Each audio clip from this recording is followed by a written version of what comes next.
আযাব, এটা আন্দোলন করে ঠেকানো যায় না।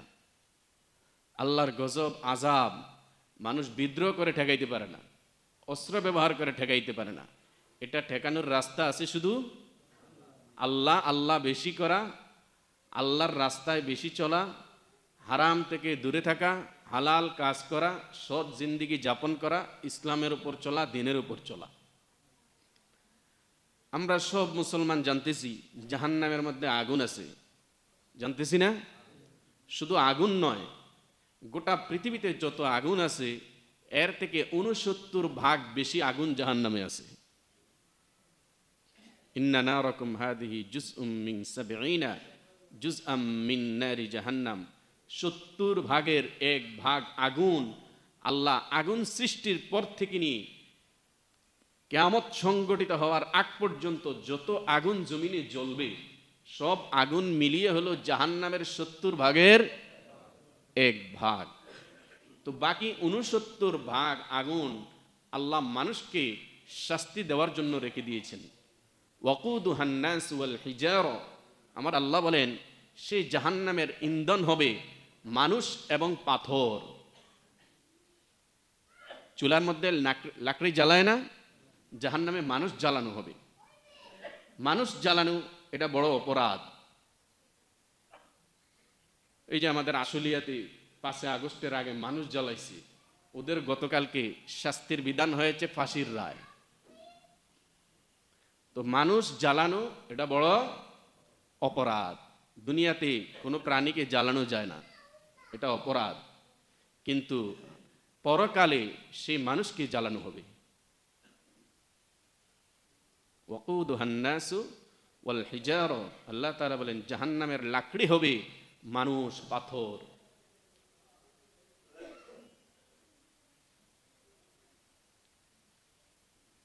তো আল্লাহ পাক রব্বুল আলামিন এই যে জাহান্নামের মধ্যে এত আগুন সৃষ্টি করছেন মানুষদেরকে জ্বালাইবেন, এটা আমরা জানতেছি। কিন্তু পৃথিবীর কোনো শক্তি আছে জাহান্নামের আগুনকে বন্ধ করা?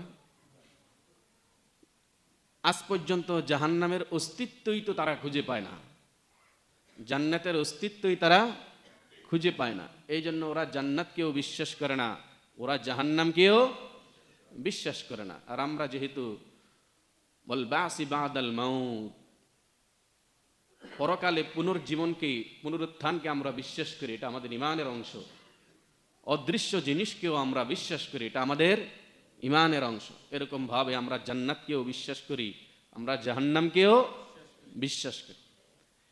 যে মুসলমান জান্নাতকে বিশ্বাস করে, এরকম মুসলমানও তো দুনিয়ার মধ্যে সবচেয়ে দামি অস্ত্র বানাইছে না?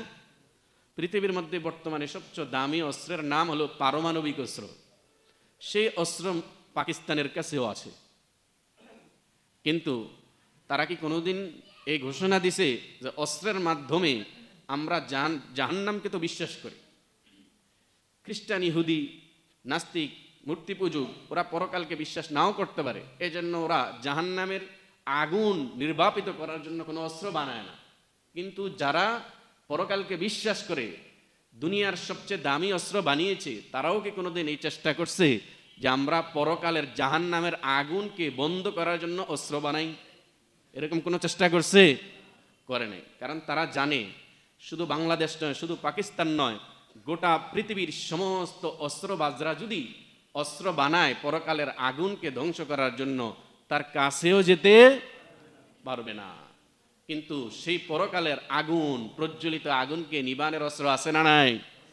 আছে। হাদিসের মধ্যে আছে, তুমি যদি একাগ্র চিত্তে শুধু আল্লাহর ভয়ে চোখের 1 ফোঁটা পানি বের করতে পারো, এই 1 ফোঁটা পানি দিয়ে জাহান্নামের আগুন নিভে যাবে। এত শক্তি আমার আল্লাহ ঈমানদারের চোখের পানির মধ্যে রাখছেন। তো ঈমানদার দীর্ঘ প্রায় 1.5 মাস আমরা এই দোয়া করতেছি, আল্লাহুম্মা বারিক লানা ফি রজব ওয়া শাবান ওয়া বাল্লিগনা রমাদান। আল্লাহ, সামনে বরকতপূর্ণ মাস আসতেছে, আল্লাহ রোজা না রাখাইয়া আমাদেরকে মৌতের ডাক দিয়েন না আল্লাহ।